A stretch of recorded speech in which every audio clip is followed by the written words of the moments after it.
शिर्डीमध्ये साईबाबा देवस्थानतर्फे नेहमीप्रमाणे महाभोजन वाटप जे आहे ते सुरू आहे। अन्नदान फंडामध्ये आतापर्यंत 450 कोटीहून अधिक रक्कम दान करण्यात आलेली आहे। दानाच्या रकमेतून पुढील अनेक दिवस मोफत भोजन जे आहे ते दिले जाणार आहे। सुजय विखेंनी भक्तांना मोफत जेवण बंद करा असं वक्तव्य केलेलं होतं। शिर्डीमध्ये साईबाबा देवस्थानतर्फे नेहमीप्रमाणे आता महाभोजन वाटप जे आहे ते सुरू आहे। अन्नदान फंडामध्ये आतापर्यंत 450 कोटीहून अधिक रक्कम जी आहे ती दान स्वरूपामध्ये देण्यात आली आहे आणि याच रकमेतून पुढील अनेक दिवस मोफत भोजन जे आहे तेच दिलं जाणार आहे। सुजय विखे पाटलांनी केलेलं वक्तव्य आणि त्याच्यावर झालेली टीका आणि आता साई संस्थांकडून जी माहिती मिळते त्याच्यानुसार 450 कोटींचा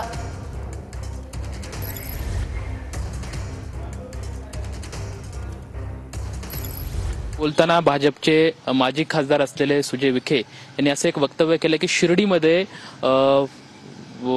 लोकांची संख्या जास्त वाढते, म्हणजे भिकाऱ्यांची संख्या तिथं जास्त वाढते, तर तिथलं अन्नक्षेत्र जे आहे ते बंद करावं। हे बघा, कुठल्याही धर्मामध्ये सगळ्यात मोठं धर्मकार्य काय असेल तर भुकेलेला अन्न देणे, तहानलेल्याला पाणी देणे आणि जो जगण्याची उमेद हरवून बसलेला आहे त्याला ती उमेद देणे। आणि मला वाटतं याच्यासाठी तर शिर्डीचे साईबाबा हे नाव प्रसिद्धीस पावलेलं नाव आहे। हे भोजन घेणारे लोक कोण आहेत तर जे साईंना प्रचंड मानणारे लोक आहेत, साई भक्त आहेत। त्याच्यामध्ये अगदी गरीबातल्या गरीब माणसांपासून ते गगनचुंबी इमारतीत राहणारे बलाढ्य आणि धनाढ्य लोक आहेत, जे तिथला अन्नप्रसाद हा अत्यंत भक्तिभावाने सेवन करतात।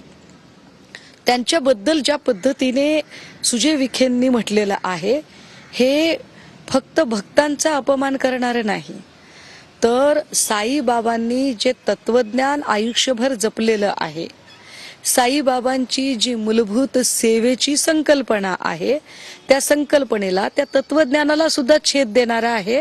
आणि म्हणून मला असं वाटतं की मी त्यांना फार सबुरीने घेण्याचा सल्ला देते। कॅमेरामॅन तुषार ननवरे सोबत लक्ष्मण जाधव, TV9 मराठी, पुणे। शिर्डीमध्ये साईबाबा देवस्थानतर्फे नेहमीप्रमाणे महाभोजन जे आहे ते वाटप सुरू झालेलं आहे।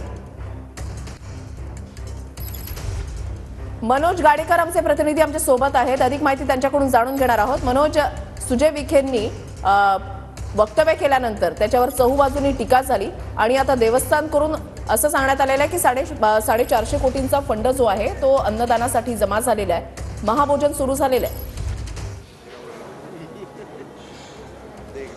होय वृषाली, नेहमीप्रमाणे आज साई प्रसादालय जे आहे ते सकाळी 10 वाजता खुलं झालं। त्यानंतर भाविक जे आहेत ते नेहमीप्रमाणे मोफत भोजनाचा आस्वाद घेत आहेत। आपण जर बघितलं तर अन्नदान फंड जो आहे त्यातली जी रक्कम आहे ती इतर कोणत्याही कारणासाठी वापरली जाऊ शकत नाही अशी नियमावली साईबाबा संस्थांची आहे। खरं तर दरवर्षी जवळपास 50 कोटी रुपये जे आहेत ते अन्नदान फंडात भाविक अर्पण करत असतात, देणगी देत असतात आणि त्याच दानातून महाप्रसाद जो आहे तो भाविकांना मोफत दिला जातो। त्यामुळे तो अतिरिक्त बोजा जो आहे तो साई संस्थांवर पडत नाही आणि खर्चही साई संस्थांना करावा लागत नाही। जेव्हापासून ऑनलाईन देणगी सुरू झाली तेव्हापासून सातत्यानं 365 दिवस मोफत भोजन जे आहे ते साईबाबा संस्थांतर्फे देण्यात येत आहे। तर दुसरीकडे जे भाविक सशुल्क जेवणाचा ज्यांना लाभ घ्यायचा आहे ते 50 रुपये शुल्क भरून देखील जेवू शकतात अशी देखील व्यवस्था आहे। आणि VIP असेल किंवा साधारण जेवण असेल, जेवणाचे जे पदार्थ आहेत ते मला मी एक विनंती करते की तुमच्या मागे आपण या ठिकाणी साई भक्त जे आहे ते मोठ्या प्रमाणामध्ये बघतोय, तर त्यांचा कसा प्रतिसाद मिळतोय आपल्या प्रेक्षकांपर्यंत आपल्याला पोहोचवायचं आहे।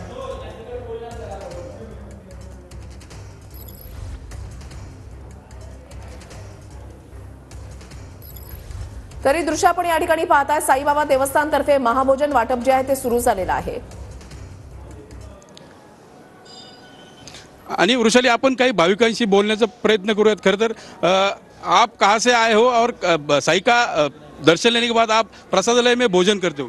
हाँ, निज़ामाबाद से, हम तेलंगाना से आए। हम दर्शन करने के बाद और खाना खाने के बाद से वहाँ पे भगवान का प्रसाद लेंगे। जो मुफ्त चल रहा है वो मुफ्त चलना चाहिए कि यहाँ के जो चाहिए वो मुफ्त तो चलना चाहिए। दूर दूर से आते हैं ना सब लोग। नक्कीच भाविकांची श्रद्धा आहे, भाविकांच्या भावना आहेत, त्याचा सुद्धा विचार झाला पाहिजे। धन्यवाद तुम्ही दिलेल्या सविस्तर माहितीसाठी आणि आढावा